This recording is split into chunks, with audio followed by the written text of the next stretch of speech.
Hello everyone and welcome to Life Begins at 20. My name is Mark and today we have my reaction to Game Day, how I got on. It's going to be pretty much me talking to the camera for this episode, so do stick with me. Just to say, to start off with, I really did enjoy most of my day. Most of the people that I went to go and see at my local gaming store were fantastic with me. I did lose and I came, I think, rock bottom. I went 1 and 3 and the only reason I won a game was because I got a bye because there wasn't even number of people, which is fine, fair enough. It was my first time playing Standard and to be perfectly honest, I needed a little bit more practice. I needed to spend more time developing my deck either on X-Mage or something along those lines just to see the current meta and how it would respond to that. I think 13 out of the 21 people were playing Black-Green Constrictor, and there were slight variations of it obviously because of mirror matches and bits and pieces like that. They've been playing against each other and figured out how to defeat each other, and I just couldn't deal with it with my current deck. I played a little white-black servo aristocrat style deck there.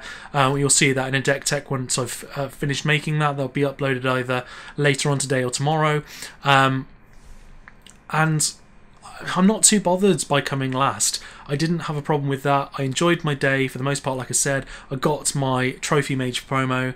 The guy who ran the event was like, look, do you want to have a couple of them? And I was like, no, don't worry, I just need the one. May put it into my queue, but don't need to. Thank you though for the offer. I mean, the first game I played, yep, I went 0 and 2 against Black-Green Constrictor. I just couldn't deal with it. I got mana starved in the first game, which isn't fantastic anyway. Then did a mana reshuffle, put a couple of things in. Even with Lost Legacy taking out the snake, it just wasn't enough. There was just too many big threats in that deck that I just couldn't deal with, and I was like, okay, fine, fair enough. Traded for some nice cube cards from him as well, which was really nice to have. And then we played a game because there's plenty of time left when everybody else was still playing, and went through the deck, played against him again, and that time, because I wasn't mana starved and I got some decent draws, I managed to beat him for that one game, and that gave me a little bit of confidence going into the next one. And then the second game, yet again, went 0 and 2. Not an issue. It was Constrictor deck again. I managed to get rid of the Constrictor, but this time this guy was playing Drana and the Aether Sphere Harvester, and I didn't know about the Aether Sphere Harvester until the second game, and by that time I didn't have Fragmentize in there. I'd used up most of my removal just getting rid of the snakes, getting rid of Drana because I thought that was the only flying threat, and if I managed to just keep it to ground creatures I'd have a bit more of a chance. It just didn't happen for me. He gave me a little bit of advice as well, which is really kind of him. And then I moved on to the third game, which was sort of a mirror match, which was white-black control. But in his deck, I think there was a grand total of about 13 Planeswalkers. And I just could not deal with that. I mean, there was 4 of Gideon, 4 of Sorin. I think then there was 3 Lilianas and 2 of Obnixilis, and he had loads and loads of removal to protect himself until he could get a load of Planeswalkers out and just start using off of their abilities. And I just didn't have anything to deal with it. I got ahead in the second game. I managed to have a nice life total lead, and it just flew back completely. I just couldn't deal with everything. He was just removing everything that I had, and to be perfectly honest, it just gave me ideas of what I'm changing in my deck tech, and that I will tell you once I'm doing it what cards I was potentially going to take out to try and change the deck around to make it a little bit more available to me to be able to try and beat some of these decks.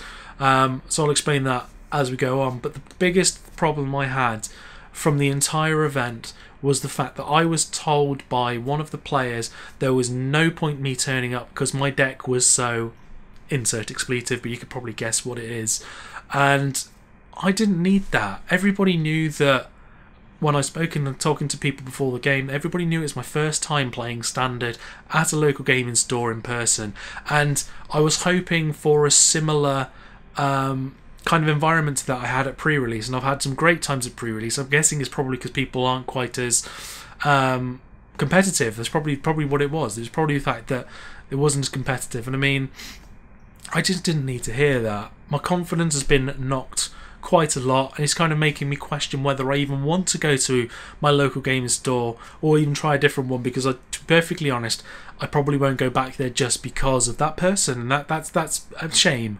I know for a fact there have been other people that attend Friday Night Magics, like Total MTG, for example, was chatting to me about a time where he took Black Green Aggro to his local gaming store, went 3-1, went 2-0 in all of his games, and people, when he lost, they got really salty, saying that he net decked and other stuff like that. And you know, Magic, the community, while I've been on YouTube, has been amazing to me.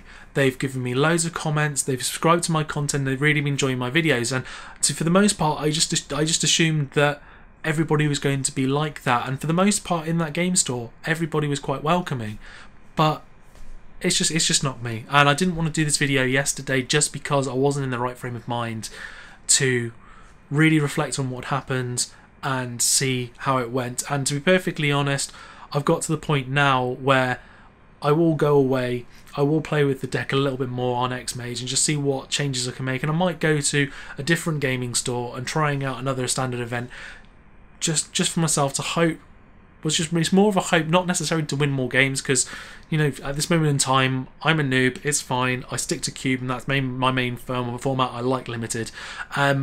It's not necessarily a case of I want to go and try and win standard games. It'd be nice to win a couple, not going to get me wrong, but everybody has to lose. I would just like to hope that I go to a different game store and the people there are a little bit more welcoming, and I don't get anybody telling me there was no point you coming because your deck was that bad. It's just pointless you turning up, and you don't need that. So moving that aside, I hope everybody watching this has had a fantastic game day. Even if you lost, even if you didn't come in top 8, I hope you all had a really good time. I'd love to know how you all got on. If you just leave me a comment in the comment section, just tell me how you did. I'd love to know some really nice stories of the day. If you managed to win the entire event, do let me know in the comment section. If you got top 8 and you've got yourself that for your Henny's expertise and you're really happy about that, again, let me know. If you had any great plays, again, just let me know in the comment section. I'd just like to hear some really nice stories of how the day went for everybody. If you enjoyed the video, do hit that thumbs up button, and if you haven't already, hit that subscribe button for more videos every Tuesday and Friday. Next episode of MTG Cubed will be the lands cards that are in my cube that will be coming out tomorrow, and if I can get this decked up out quick enough, that should either be out later today or tomorrow, depending on when you're watching this. So thank you all so much for watching, and I'll see you in the next video.